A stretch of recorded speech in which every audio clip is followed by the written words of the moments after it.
You're listening to the Brian Beatty Real Estate Show on the Big Talker, 1250 WTMA and WTMA.com. Welcome back, Charleston, to the Brian Beatty Real Estate Show. The conversation continues here. If you'd like to be on the program this morning, the number here in the studio is 843-556-1250. Again, that's 843-556-1250. And if you want to reach out to me privately, you want to have a discussion about hiring myself and my team, or you just have a real estate question and you don't want it to be on air, my cell phone number is 843-345-1273, 345-1273. And, of course, you can find us online at listingsincharleston.com. That's www.listingsincharleston.com. And we're going to get back into this segment here in just a minute. But first, we're going to go to the phones and talk to Tim. Tim, how are you this morning? Good, Brian. How about yourself? Doing well, thanks. Great, man. I'm a real estate appraiser, and I just want to mention detached finished areas and how they're being handled improperly. Okay. FHA, VA, Fannie Mae, all of the appraisal guidelines require a detached finished area to be handled separately from the main house, appraised and given value separately from the main house. We're getting more and more of this. It's really becoming an issue because of Ion, Daniel Island, Old Mount Pleasant. There's just more and more mostly detached frogs. Yeah, all the ADUs. Yeah, and everybody takes them and puts, let's say the frog is 500 square feet and the house is 3,000 square foot. They list it as a 3,500 square foot house with 5 bedrooms, 5 baths. One of the beds and baths is in the detached frog. What it really is a 3,000 square foot, 4-bedroom, 4-bath house with a detached frog. So they're pricing the house based on 3,500 square feet, and the house is 3,000 square feet. Right. Yeah, we see that happen a lot. A lot of our buyer agents have had conversations like that with me and with some appraisers as to how to properly evaluate those spaces. And correct me if I'm mistaken, but yeah, you're right. Well, obviously you're right. You're the appraiser, but correct me if I'm mistaken. Maybe that's the better way of putting it.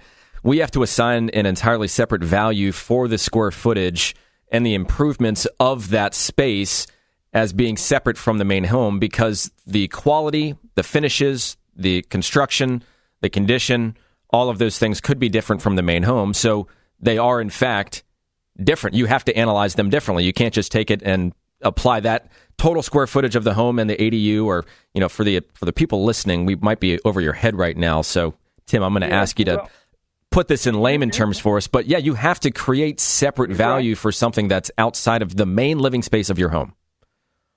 That's right. And the quality may be the same for the detached frog, but 9 times out of 10, it's not. And that's a good reason why it needs to be analyzed separately. But the biggest reason it needs to be analyzed separately is because the banks aren't going to let me lump it all together.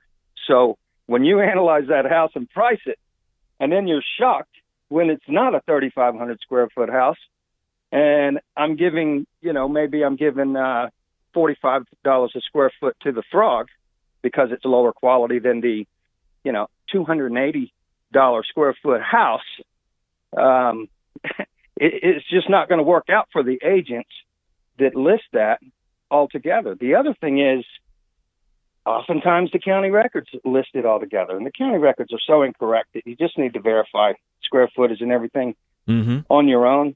But when 2 walls share, when the house and the garage share the same wall, they're basically connected. It gets into a little more detail, but I don't want to go that deep into it for general information purposes. And the listeners are not as experienced as you and I, so it's good sometimes to be of the mindset that less is more. But there's more details to it. But for general purposes, if it is separate, if 2 walls don't share, then it is separate.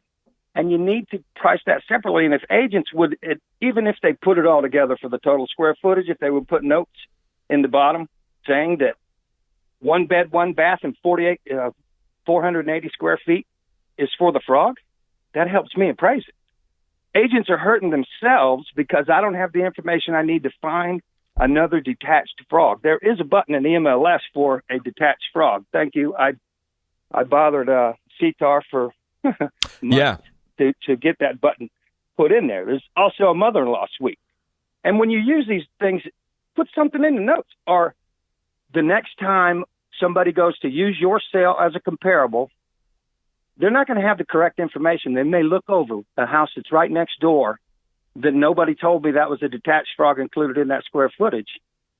And I go to a different neighborhood that sells for less than what the subject's neighborhood is in. So, two things. Price it separately and put some notes in there so that the appraiser coming by, help us help you. When the appraiser comes behind you and you haven't told us that there's a detached frog included in that 3,500 square feet, how am I supposed to know? Sure. Well, that's good. That's good information. And actually, it's going to play into what I'm talking about later in this program, which is that when properties sit on the market, they languish, they don't sell. One of the challenges is pricing, and we have a lot of agents in this market that do not know how to properly price a home to sell, especially when it's in an area with a higher price point. You've got some expensive stuff in these homes. You have a large variation in size and acreage. Yeah. It becomes more complicated, and if they're not experienced in handling those types of sales, then it's a crapshoot. It sure does. And I have a lot of good relationships with agents, and I do pre-listing appraisals often. I do several every month, in fact. And usually the agents I'm working with, after they work with me a little while, they say, "Oh, I get it." And then that's one thing. The other thing is they're coming to me for the difficult properties.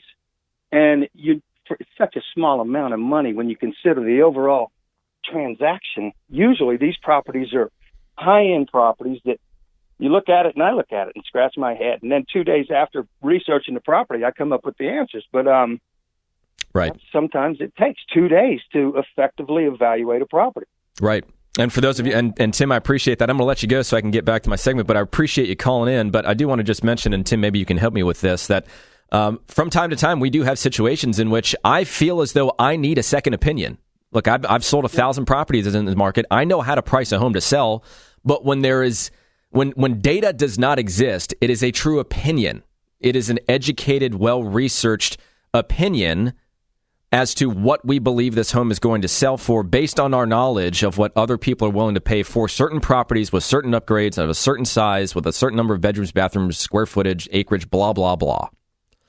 Yeah. So if you're listening, you have one of those properties that is unique. There are no comps for it. I mean, I'm looking at one right now on the Isle of Palms, and it's a bit of a challenge to price. But I will help you with that pre-listing appraisal. Sellers, let me be more direct. If you hire my team and you have one of these properties that is just a challenge to price, and I don't feel 100% confident in my ability to price your home and sell it now, then I will pay for a free pre-listing appraisal. That is inclusive of my other offer, which is to pay for a free pre-listing home inspection. So look at basically the three major things that make deals fall through: financing, a home inspection, and an appraisal. I'm taking care of two of those three things, and there's nothing we can do beforehand to prevent a deal from falling through because a buyer can't secure financing. So I'm giving you the best shot at selling your home by preventing those things from happening before we get to that stage in the process. And so, Tim, I do appreciate you calling in. Let me get back to this. So have a great day, man. Thank you. Let me get back to this conversation that I'd started about almost 5,000 homeowners already this year that have not sold their home. The home has come off the market because it failed to sell with their first or second or third or however many agents they have had. So I just left you with that statistic. Year to date, the actual number is 4,415 properties that have expired or have been withdrawn from the market without selling. And so let me give you a breakdown on this really quickly. And I'm going to try and speed through this because for those of you that listen to the show consistently, you know I'm a numbers freak. And I have a very, very deep understanding of this market and the trends within it. And I just love this stuff. I mean, you should have seen me earlier this week, busting out the Excel spreadsheet and looking at this data and interpreting it and talking to the agents on my team and saying, guys, come in and take a look at this because this is what's happening right now. This is the trend that we are in, and no one's seeing it because they're not diving deep. They're not looking at the numbers, or they're just not doing enough transactions to feel it, which is challenging to quantify. You can't really quantify the feeling of, hey, things are changing. You can only feel it if you're entrenched in the market like we are. We've sold about 1,000 properties here in the Charleston area to the tune of $500 million in real estate volume, and we're feeling it. We're feeling the shift. Now, again, if you want to call into the program, the number here is 843-556-1250. Before I get on my little numbers rant here, 843-556-1250. Now, if you want to reach out to me personally, you want to call my cell, you want to have a conversation off air, maybe you want to hire me to help you buy, sell, or invest in real estate, would love the opportunity to earn your business. As I mentioned, we've got a free pre-listing home inspection. If your property is one of those properties that is a challenge to price, then we'll pay for a pre-listing appraisal. We've got all kinds of guarantees, marketing incentives. All that can be found on listingsincharleston.com. Listingsincharleston.com. So let me just break this down very, very quickly. I'm going to take a break, and I'm going to tell you what this means and what you can do about it later in this program. So let me speed through this really fast. 2017. If you look at January 1st up until August 3rd, which is when I ran this data. So in 2017, for residential, I'm going to break this down by residential, vacant land, and multifamily housing. Multifamily being a duplex or more, several attached units. Residential, 2017, 19,933 total active listings hit the market in that amount of time. 10,920 sold. 2,819 expired, basically meaning there was a 14% chance your property would not sell the first time around. Unless, of course, you hired the right agent, whom you might be listening to right now, by the way. Vacant land, 3,551 total active listings, 798 sold, and 759 expired. Almost the same amount of properties expired as they did sell. 21% chance your property won't sell. Multifamily last year, 200. It's a very small number. I don't even know why I'm reading them off, but 216 total active properties, 93 sold, 43 expired, 20% chance your property won't sell. So in total, there was a 15% chance your property would not sell. Okay. Now, if you look at 2018, we've had 19,924 total active listings, 10,851 sales, 3,154 expireds. So now you've got a 16% chance your home won't sell, which is a 12% increase from last year. Vacant land, we've had 3,348 total active listings, 680 have sold, 765 have expired. We're now selling less homes than are expiring from the market if you're selling land, which means you've got a 23% chance your property won't sell if it's vacant land. And then multifamily, 266 total active listings, 97 have sold, 73 have expired, a 27% chance your home won't sell. But honestly, it's such a small number that in the grand scheme of things, you don't really even need to be focused on the drastic percentage increase that listings failed to sell this year compared to last. Just not a lot of data. Nevertheless, it's a trend. So in total, 23,538 total active listings for 2018 so far, which includes everything on the market plus everything added to the market. 11,628 closings, 3,992 expired listings, meaning you now have a 17% chance your property won't sell. So in summary, let me button this all up for you guys. There have been 162 fewer properties to purchase this year. There have been 183 fewer properties that have closed this year. And on top of that, we have failed to sell 371 more homes this year, despite even lower inventory. And we talk about, how low and continuously decreasing inventory is a problem in this market, but we don't really ask the question, why? So what's really happening? Can you sift through all that data to see the double-edged sword? Well, I'm going to tell you what all this data means when we come back.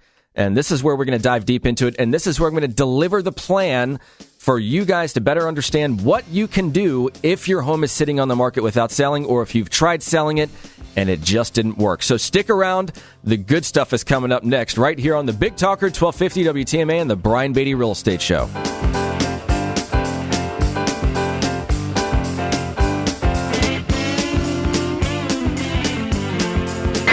Visit Brian Beatty's website at listingsincharleston.com. The Brian Beatty Real Estate Show continues next on the Big Talker, 1250 WTMA.